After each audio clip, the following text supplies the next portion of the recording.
আসসালামু আলাইকুম। উল্লাস কমিউনিটি সেন্টারে আপনাদেরকে স্বাগত।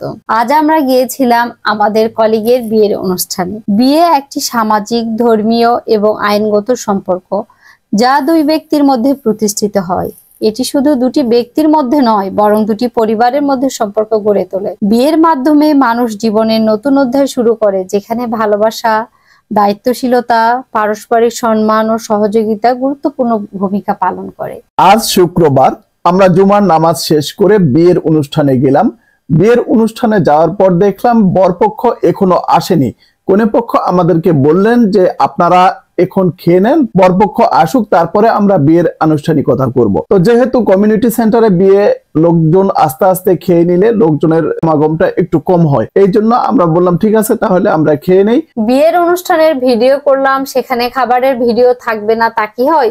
খাবারের ভিডিও ক্যামেরা বন্দি করলাম। এখানে যে জিনিসটা আমার কাছে সবচেয়ে বেশি ভালো লেগেছে তা হচ্ছে খাবারের পরিবেশনা। এই ভিডিও চিত্রগুলো যখন আমি ক্যামেরায় ধারণ করছিলাম ততক্ষণে বর চলে এসেছে, আর বর চলে আসার পর কনে বাড়িতে যা হয় তাই ঘটনা ঘটলো।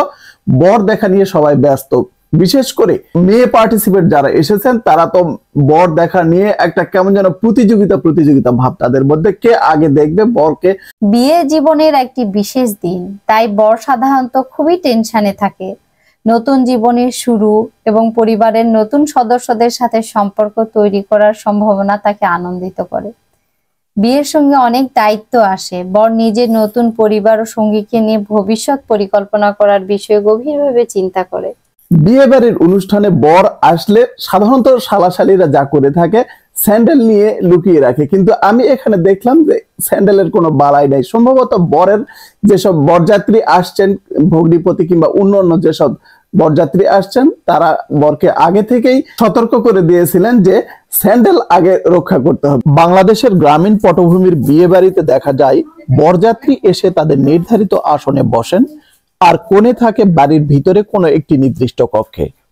কিন্তু আধুনিক সংস্করণ কমিউনিটি সেন্টারের ক্ষেত্রে বর এবং বউ পাশাপাশি দুটি কক্ষে অবস্থান করেন। বিয়ে পড়ানোর দায়িত্বে যে ইমাম থাকেন উনি প্রথমে কনের সম্মতি আদায়ের জন্য কনের কাছে যান, তারপর বরের সম্মতি আদায় করার জন্য বরের কাছে যান। জীবনের এক নতুন অধ্যায় শুরু করতে চলেছেন আপনারা। বিয়ে হচ্ছে ভালোবাসা, বন্ধন এবং পারস্পরিক সম্মানের এক চিরন্তন বন্ধন। আপনাদের একে অপরের প্রতি ভালোবাসা ও বিশ্বাস অটুট থাক।